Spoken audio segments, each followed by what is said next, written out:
Welcome back, everybody. There are some major changes in our global financial system coming. It's called ISO 20022. Don't worry if you have no idea what it is, because I don't either. It's a good thing we have our next guest on. And starting this November, the way that money moves around the world is going to change forever. It is the biggest shift in banking since the 1970s. It affects every bank, every transaction, and possibly your retirement. So here to explain why this matters for everyday Americans is Shanon Davis, the CEO of American Alternative Assets. Shanon, great to see you. Great to see you guys. What on earth? I hate to sound like a cave woman, but what is ISO 20022? Yeah, it's what we've been talking about. This is the last Lego piece to central bank digital currency. We've been talking about it the last few weeks. The Genius Act talked about it as well. This is what was passed in that law. It's not just about cleaner data or faster payments. The system is the foundation to digital currency. Real-time tracking, restrictions on how you use your money. Right now the financial institutions are transferring over to this system. They can gather more data on every single transaction. This means that the government can see not only how you're spending, but where you're spending. This is, in essence, replacing what is called the SWIFT program. This is how globally money transfers. You heard when we put sanctions on Russia, we took away the ability for them to transfer money through the SWIFT program. This is replacing it. It's a digital highway. There's over 200 that use the highway in terms of global functionality. And now it's only going to be 7 that are approved. Not even crypto is approved for this. So big changes in November. Wow. All right. Yep. And I think obviously the push towards a central bank digital currency is the ultimate goal, but there's a larger strategy here, sort of more online, I think maybe with the Chinese social credit score. Is that what these big government banker hounds want to get out of this? Is it the ability to not only constrain and know what we're doing, but to control how we do it? Yeah, I mean, it's always been about controlling the narrative. And one of the biggest things that come from controlling the narrative is money and where that money goes. You look at the stock market, a certain narrative comes out, job markets are strong, payroll strong, market takes off. We're going to lower rates, market takes off. So it really is about the narrative that, is the main focus. Social credit scores, yeah, that's definitely a key factor because it's about where we can put things in front of people's eyeballs that can spend money. So definitely. Yeah. I remember I walked in on my husband watching an episode of Black Mirror, and it was about the social credit scores and things like that. And it gave me heart palpitations. I had to walk right out.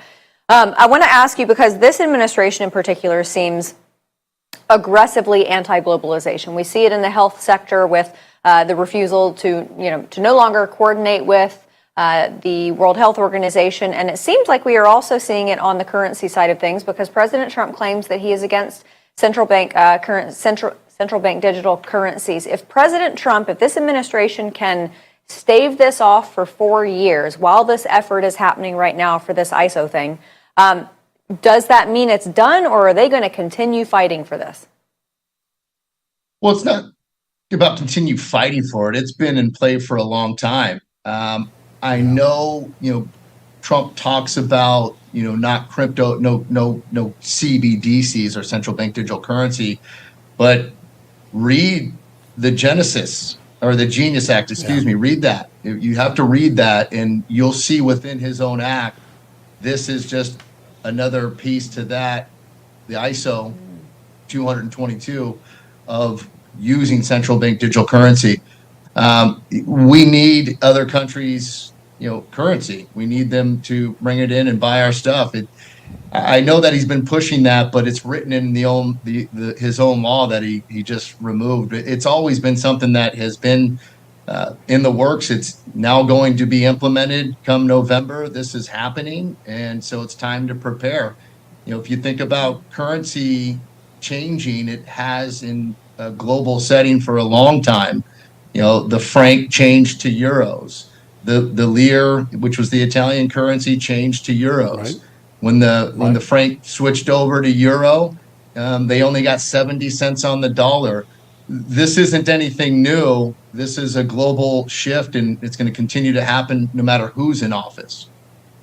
Yeah, so very important. Before we let you go, you've been so great to educate our viewers. We got this great partnership with American Alternative Assets. You created one of my favorite sites, John Likes Gold. I love saying that all day, johnlikesgold.com. People are really listening and learning. They're listening and learning. And one of the things that I think they were struck by, as I was talking about this the other day on my show, a lot of people are shocked to find out that the digital yuan in China has an expiration date for some of its assets. Describe the data. There's a use it or lose it part of the digital yuan in China, which could be a model for other countries, right?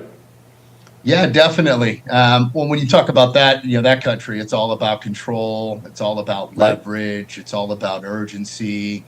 When there's an expiration date and the economy struggling financially, what does that make you do? It makes you spend it and infuse it into the economy to pump the numbers back up.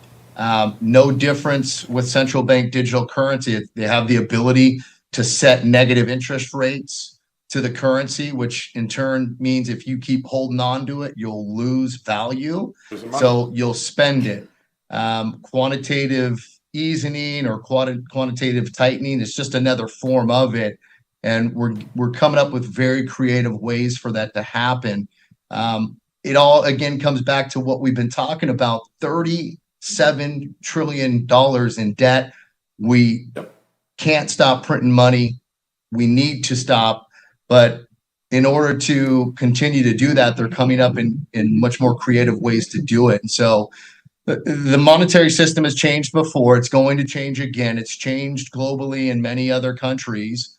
We just explained a couple of scenarios with Italy and France going to the euro. Like, this happens all the time. We print too much money, and that's not anyone's real fault, but the system that's been built. So, go to johnloves.com, download the latest guide that we've made available for your viewers, which is Gold's Next Move. Learn how to protect a portion of your retirement or savings, whether it's in an IRA, 401k, TSP, or in your bank account. There's ways to leverage and hedge against certain things going on out there with your dollar bills in gold and silver and platinum. And we can educate you on that. So, read the guide, reach out to us, and get educated. Absolutely.